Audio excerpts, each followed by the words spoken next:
बिहार में मंत्रिमंडल के गठन के साथ ही विरोधाभास के भी संकेत मिलने लगे हैं। जहां मंत्री पद को लेकर कांग्रेस में घमासान मचा हुआ है, वहीं बिहार के जातीय संरचना में कहीं न कहीं असंतोष बढ़ता दिख रहा है।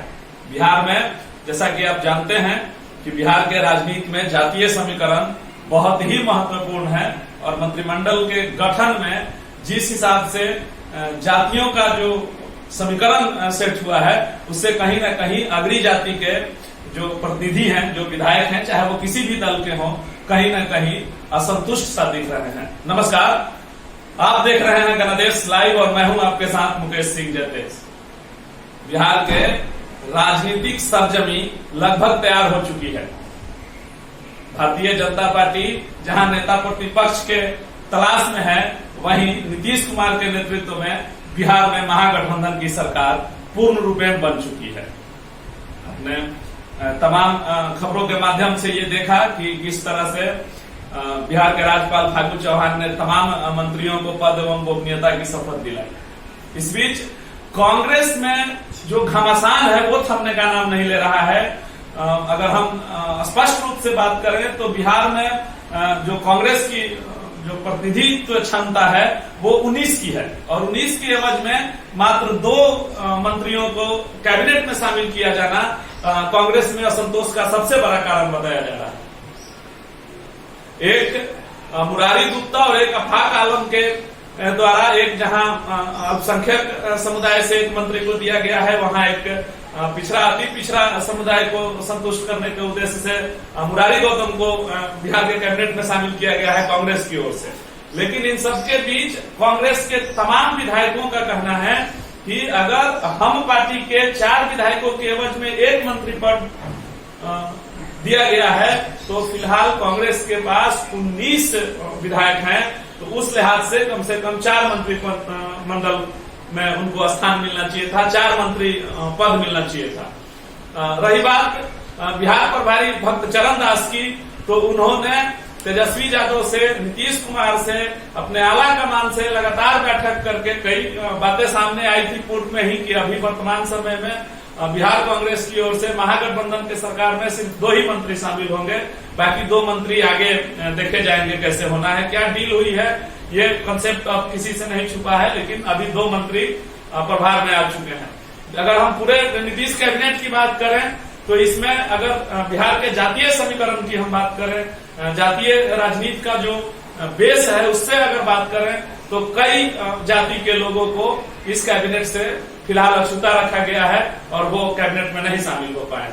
इसको लेकर बिहार के राजनीतिक हलकों में कई तरह की चर्चाएं देखने को मिल रही हैं, सुनने को मिल रही हैं, कुछ हद तक समझने को भी मिल रही हैं।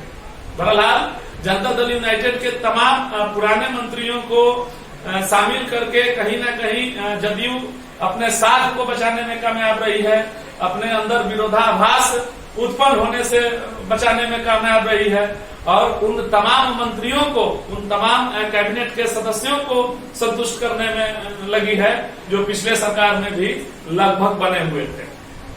अभी बिहार का राजनीतिक परिदृश्य कहीं न कहीं बिहार के जो पहला विशेष सत्र है जो आगामी 24 या 25 तारीख तक बुलाया जा सकता है, 24 या 25 अगस्त को प्राप्त जानकारी के अनुसार बिहार कैबिनेट जो है वो विधिवत विधानसभा में काम करने लगेगा। भाजपा भी अपने वैसे नेता प्रतिपक्ष की तलाश में है जो नीतीश और तेजस्वी को मुंहतोड़ जवाब दे सकें और इन सभी कयासों के बीच इतना स्पष्ट है कि इस बार जो सरकार है उनकी चुनौतियां ज्यादा हैं। कई पार्टियों का ये गठबंधन है, 7 पार्टियां मिलकर इस गठबंधन को महागठबंधन में परिणत कर रही हैं। वहीं बिहार के जातीय संरचना में अब कांग्रेस की जो राजनीति है वो कहीं न कहीं संदेहों के घेरे में है। कई लोग असंतुष्ट बताए जा रहे हैं, कई लोग नाराज बताए जा रहे हैं, कई विधायकों ने तो बागी तेवर अपना लिए। विधायकों की सूची मंत्री के लिए जहां तक चल रही थी, कई विधायकों का नाम मंत्री के लिए आ रहा था, बावजूद उसको अंतिम क्षण में ड्रॉप किया गया। कई ऐसे नाम थे जो स्पष्ट थे कि ये कहीं ना कहीं मंत्रिमंडल में शामिल किए जाएंगे। उसमें भाई वीरेंद्र, उपेंद्र कुशवाहा और कांग्रेस के कई नेताओं का नाम चल रहा था। बावजूद इसके बिहार के राजनीतिक सरगर्मी जो है वो मंत्रिमंडल गठन होने के बाद भी, जैसा कि मैंने कहा, कल भी आपने गणादेश के माध्यम से इन चीजों से अवगत हुआ कि किस रूप में बिहार में सत्ता के पार्लर बगावत चलती है, किस तरह से असंतुष्ट खेमे अपनी एक अलग समानांतर सत्ता चलाते हैं।